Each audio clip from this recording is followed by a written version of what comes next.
Hello everyone, and welcome to episode 3 of the Complete Beginner's Guide to Crochet. Today's episode is going to be all about crochet hooks.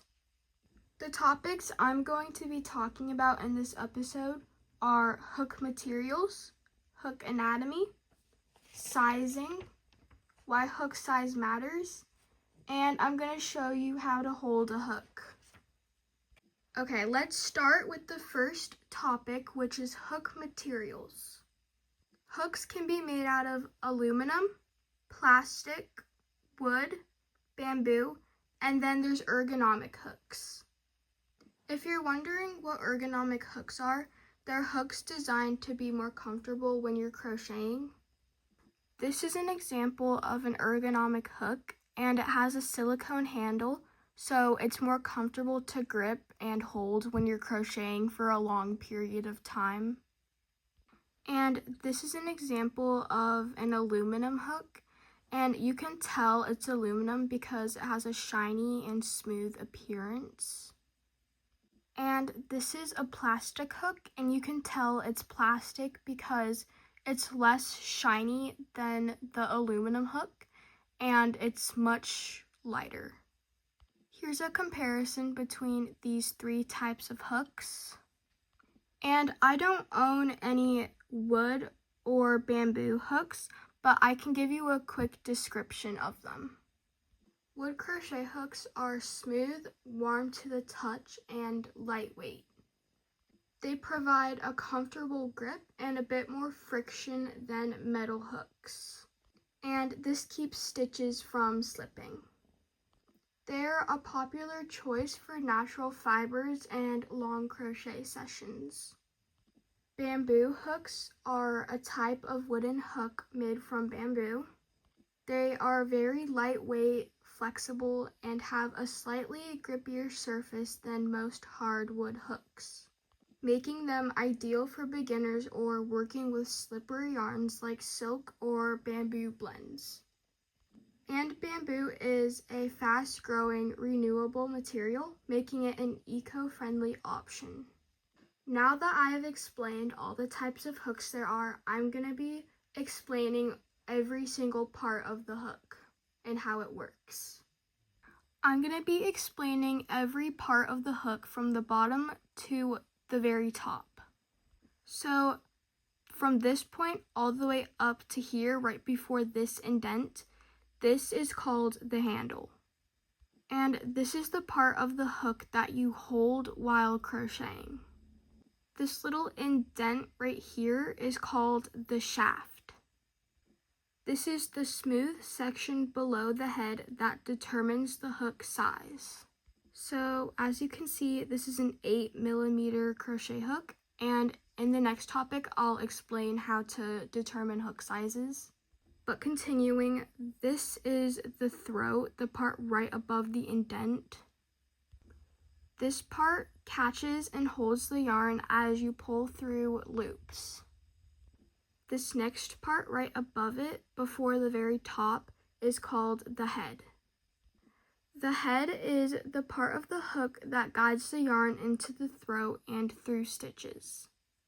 And then this last, very top part is called the point. And this part of the hook enters the stitches. And these are all of the parts that make up the hook. Now I'm going to be explaining sizing. So there are two types of sizing when it comes to hooks. There's metric sizing and US lettering. For metric sizing, crochet hooks use millimeters, and the metric size is the actual diameter of the hook and is international standard. The US lettering / number sizes can vary depending on the manufacturer, so it's best to use the actual metric size on the hook. So this L-11, this is the US lettering. And then the 8mm is the metric sizing. And this one is the one you should be using to determine the size of a hook. I will insert a chart on the screen so you can see all the metric sizing and the US sizing. Now I'm going to be explaining why hook size matters. The size of your crochet hook can really change how your project looks. Larger hooks create larger, looser stitches, while smaller hooks make smaller, tighter stitches. And a larger hook produces a softer, more flexible fabric, and a smaller hook creates a denser, firmer fabric. Using the wrong hook size can make a finished item larger or smaller than intended. And lastly, hook sizes are chosen to work best with specific yarn weights, making stitches easier to form and giving the project the desired appearance. Now I'm going to show some examples of different sized hooks with different sized yarns, and I'll show you the results. The first combo I'm going to show you is thick yarn and a small hook. Here's what the product looks like, and you can tell that it's super tight because when I stretch it out, it just goes straight back up to this curve shape, and the stitches are very tight and hard to work with. Now I'm going to show you thin yarn and a big hook. These are what the stitches look like. They have a lot of drape and they're very open compared to the tighter stitches I showed you. Here's a quick comparison of the stitches.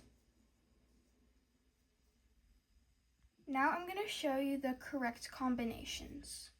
So this yarn calls for a 9mm crochet hook. This is the crochet hook that goes with the yarn. These are what the stitches look like using the correct hook size with the correct yarn. They're even and they're easy to see. Now I'm going to be explaining how tension changes fabric and what tension is. Tension is how tightly or loosely you hold the yarn while crocheting, and it affects the look, feel, and size of the finished product. Tight tension creates smaller stitches and a dense, firm fabric with less stretch, just like with a smaller hook. And it uses more yarn and can make projects smaller than expected. Loose tension produces larger stitches and a softer, more flexible fabric with drape. And it uses less yarn and can make projects larger than expected. And even tension creates consistent stitches, giving the fabric a smooth, uniform appearance and helping you achieve the correct gauge. When I was first learning how to crochet, my tension was very loose because I was just learning how to hold my yarn. But as I started getting better at crochet, I've noticed my tension has gotten tighter. So if you have tighter tension, I would suggest using a larger hook when you're crocheting. And if you have looser tension, use a smaller hook, and that will kind of help balance out what your stitches look like. Okay, now I'm going to show you how to hold a hook. There are two methods. There's the knife grip and the pencil grip.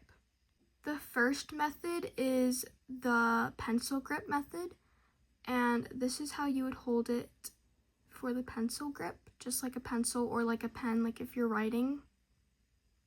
And this is the knife grip.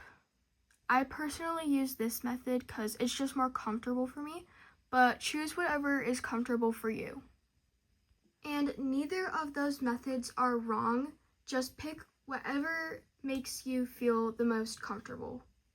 That pretty much concludes episode 3 of the Complete Beginner's Guide to Crochet. Your homework is to pick a hook size that goes with your yarn. And in episode 4, I'm going to be teaching you how to hold your yarn. So make sure to stick around for that. But thank you so much for watching, and I'll see you in the next episode.